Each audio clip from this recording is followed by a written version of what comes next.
गर्वाची, मना मनातून नाद उसळे हो.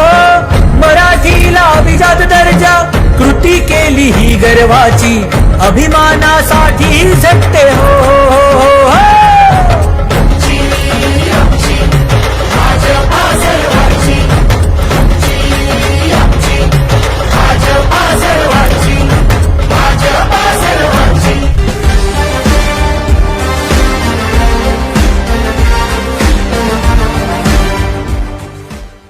कमळ या चिन्हासमोरील बटन दाबून